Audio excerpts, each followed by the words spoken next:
എല്ലാവർക്കും എൻ്റെ വിനീത നമസ്കാരം. സോമൻ പത്തിശ്ശേരിയാണ് ദുബൈയുടെ ക്ഷേത്രനഗരിയിൽ നിന്ന്. ദിവി സൂര്യസഹസ്യ ഭവേദ്ധിക പദസ്ഥിത യദുഭി സദസി സ്യാസ്യാത് പാസസ്തസ്യ മഹാത്മ്യന. 1,24,000 ശ്ലോകങ്ങളുള്ള മഹാഭാരതത്തിൻ്റെ ഒരേടായ 700 ശ്ലോകങ്ങളുള്ള ഭഗവത്ഗീതയിലെ 5462 വർഷങ്ങൾക്ക് മുമ്പ് കുരുക്ഷേത്ര ഭൂമിയിൽ വെച്ച് അർജുനോട് കൊടുത്ത ഉപദേശങ്ങളിലെ ഉപദേശഭാഗങ്ങളിലെ ഒരു വചനഭാഗമാണ് ദിവി സൂര്യസഹസ്യ ഭവേദ്ധിക പദസ്ഥിത യദുഭി സദസി സ്യാസ്യാത് പാസസ്തസ്യ മഹാത്മ്യന. എപ്പോഴും ഭഗവാൻ അർജുനന് ഉപദേശങ്ങൾ കൊടുത്തുകൊണ്ടേയിരുന്നു.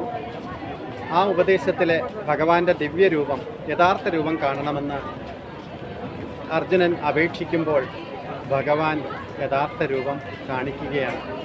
ആ യഥാർത്ഥ രൂപം കണ്ടപ്പോൾ ദിവി സൂര്യസഹസ്യ, ദിവി ആകാശം, സൂര്യസഹസ്യ 1000 സൂര്യന്മാർ ഉദിച്ചു നിൽക്കുന്ന വരുന്നത് പോലെ കണ്ട അർജുനൻ ഭയചകിതനായി. ഭഗവാന്റെ ദിവ്യമായിട്ടുള്ള ലോകം മുഴുവൻ നിറഞ്ഞു നിൽക്കുന്ന ആ രൂപം കണ്ട് ഭയചകിതനായ അർജുനൻ ഭഗവാനോട് പറയുകയാണ്, അല്ലയോ ഭഗവാനെ, അവിടുത്തെ ഇത്രയും വലിയ മഹാത്മാവായിരുന്നു എന്ന്, ലോകം മുഴുവൻ നിറഞ്ഞു നിൽക്കുന്ന ആളായിരുന്നു എന്ന് ഞാൻ അറിഞ്ഞില്ല ഭഗവാനെ.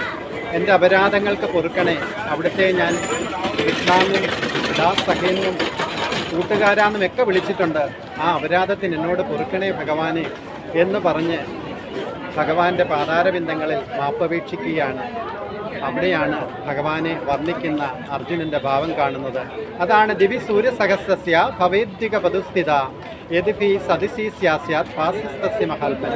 നമ്മൾ പലപ്പോഴും ഭഗവാന്റെ കരുത്ത്, ഭഗവാന്റെ ബലം, സർവ്വവ്യാപിയായ ഒമിനി പൊട്ടൻറ്റും ഒമിനി പ്രസൻറ്റുമായ ഭഗവാനെക്കുറിച്ച് നമ്മൾ അറിയാത്ത മൂഢന്മാർ പലപ്പോഴും നമ്മൾ നിന്ദിക്കുകയും പരിഹസിക്കുകയും ഒക്കെ ചെയ്യാറുണ്ട്.